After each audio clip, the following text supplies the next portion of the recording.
Bonjour à tous, j'espère que vous allez bien et que j'ai éveillé votre curiosité d'en savoir un peu plus sur mon parcours. Pour être honnête, j'étais tout sauf croyante. Je croyais qu'il existait une force supérieure, mais lorsqu'on me parlait de Jésus, je voulais rien entendre. Je voulais les bénédictions qui pouvaient en découler. Je voulais la guérison, je voulais la paix, je voulais être libérée de mes souffrances et de mes épreuves.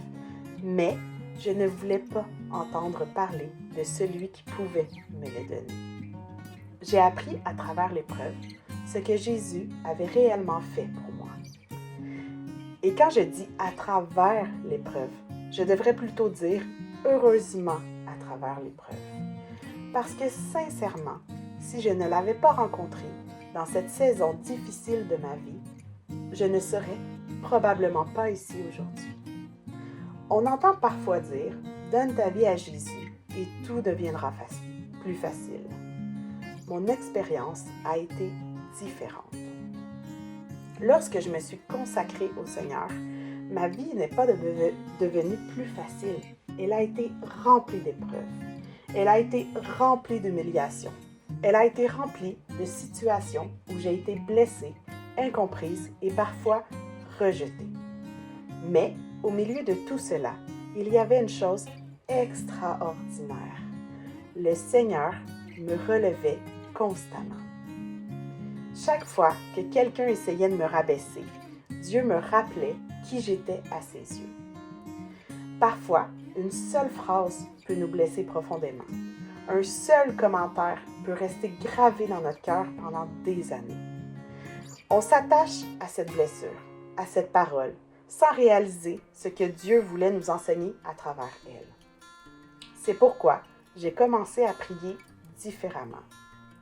J'ai demandé au Seigneur de me révéler la vérité selon son regard et non celui des hommes. Parce que nous sommes tous imparfaits. Même avec des bonnes intentions, on arrive parfois à blesser en voulant aider. Mais Jésus, lui, est venu pour nous conduire dans toute la vérité. La vérité de notre identité. La vérité sur notre valeur. La vérité sur le plan qu'il a pour notre vie. Nous ne devrions pas laisser un commentaire, une étiquette ou l'opinion des autres définir qui nous sommes. Nous devrions demander au Seigneur de nous libérer de toutes ces paroles qui nous emprisonnent. Pendant longtemps, je ne voulais rien savoir de Dieu.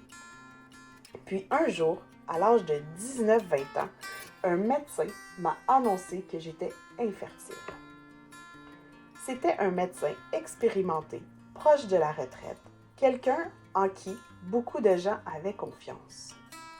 Ironiquement, ce médecin-là m'avait accouché et avait accouché mon mari. Mais ce jour-là, ses paroles ont été extrêmement dures. Il m'a regardé et m'a dit « Avec tes résultats, tu n'auras jamais d'enfant.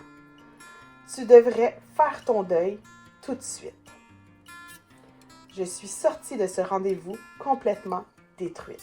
J'ai pleuré, j'ai souffert parce qu'au plus profond de moi, depuis mon enfance, je savais que je voulais être mère. Je portais ce désir dans mon cœur depuis toujours. Et en quelques secondes, quelqu'un venait de déclarer ce rêve impossible. Avec le recul, je réalise quelque chose d'important. Les médecins ont des connaissances précieuses. Ils ont une expérience incroyable. Et nous devons être reconnaissants de leur travail. Mais aucun être humain ne devrait avoir le dernier mot sur notre destinée. Parce que ce qui est impossible pour l'homme demeure possible pour Dieu. Trop souvent, nous laissons les paroles des autres fermer les portes que Dieu veut ouvrir. Nous nous attachons à un diagnostic, à une opinion, à une expérience passée, et nous cessons de croire que le Seigneur peut encore agir. Pourtant, dans le mot « impossible », il y a déjà le mot « possible ». Dieu est spécialiste des situations impossibles. Il ouvre des chemins là où il n'y en a pas. Il redonne espoir là où tout semble perdu.